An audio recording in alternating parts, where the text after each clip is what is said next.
பலவையால் செய்யப்பட்ட ஒரு பாலத்தை ஒரு மனுஷன் கடக்க முயற்சி பண்ணுறான். அந்த பாலத்தோடைய தூரம் மட்டும் 2 கிலோமீட்டர் தூரம் இருக்கும். ஆனால் இவன் 1 கிலோமீட்டர் தூரத்தை கடந்ததுக்கப்புறம் என்ன ஆகுது, அந்த பாலம் கொலாப்ஸ் ஆகுது, உடைய ஆரம்பிக்குது. இவனுக்கு இந்த பக்கம் போனாலும் 1 கிலோமீட்டர், திரும்ப மறுமுனைக்கு போகனாலும் 1 கிலோமீட்டர், நட்ட நடுவில் மாட்டிக்கிறான். இப்போ அந்த பாலத்துடைய மறுமுனையில் பார்த்தா கடவுள் நிற்கிறது தெரியுது.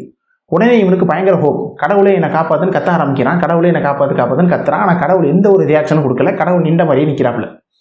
இவனுக்கு கடவுள் மேலே இருந்து ஹோப் கோபமாக மாறுது. என்னடா நம்மளை என்ன கடவுள் காப்பாற்றலையே அப்படின்னு சொல்லிட்டு கோபத்தில் சரி தப்பிச்சு போய் கடவுள்கிட்ட என்ன ஏதுன்னு கேட்போம் அப்படின்னு சொல்லிட்டு கடவுள் இருக்க பக்கமாக பார்த்து வேகமாக போகிறான், தப்பிச்சு போகிறான். அந்த பாலத்தை கடந்ததுக்கப்புறம் கடவுள்கிட்ட கேட்குறான், ஏன் கடவுளே நான் உன்னை தானே வணங்குறேன், நீ ஏன் என்னை காப்பாற்ற வரலன்னு சொல்லிட்டு கடவுள்கிட்ட கோபமாக கத்தும்போது கடவுள் சொன்னாப்லையா, அட பைத்தியக்கார பையில, இந்த பாலம் உடையாமல் பிடிச்சிக்கிட்டதே நான் தான்டா. அந்த பாலம் உடையிறத நான் பிடிக்காம நான் உன்னை விட்டுட்டு வந்து உன்னை காப்பாற்ற வந்தேன். அந்த பாலம் உடஞ்சி நீ உள்ளே போய் செத்து போயிருக்கடான்னு சொல்லிட்டு கடவுள் சொன்னாப்லையா. இதுலேருந்து நம்ம புரிஞ்சுக்கிற வேண்டிய விஷயம் ஒன்று தான். கடவுள் ஏதோ ஒரு இடத்துலேருந்து எங்கேயோ ஒரு இடத்துலேருந்து நம்மளை காப்பாற்ற முயற்சி செய்கிறாரு, நமக்கு உதவி செஞ்சுக்கிட்டு தான் இருக்காப்புல.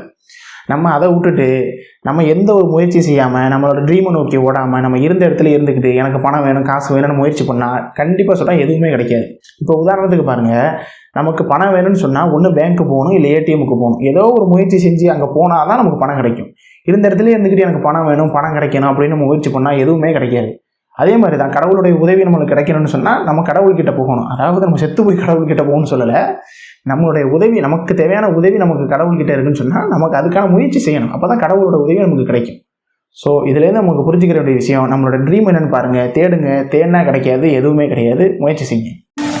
இப்போ பொறுமையா இருக்கணும்னு கடவுள்கிட்ட கேட்டா பொறுமையா இருக்க வைப்பாரா, இல்ல பொறுமையா இருக்கிறதுக்கு ஒரு சந்தர்ப்பத்தை ஏற்படுத்தி கொடுப்பாரா? தைரியமா இருக்கணும்னு கடவுள்கிட்ட கேட்டா தைரியத்தை கொடுக்க மாட்டாரு, தைரியமா இருக்கிறதுக்கான சந்தர்ப்பத்தை கொடுப்பாரு. என்னைக்குமே என் குடும்பத்தோட நெருக்கமா இருக்கணும்னு நினைச்சீங்கன்னு வைங்க, குடும்பத்தோட நெருக்கமா இருக்க முடியாதபடி ஒரு பிரச்சனையை கொடுத்து சோதிப்பாரு. அதையெல்லாம் தாண்டி நெருக்கமா வாழ்ந்து சாதிச்சு காட்டினா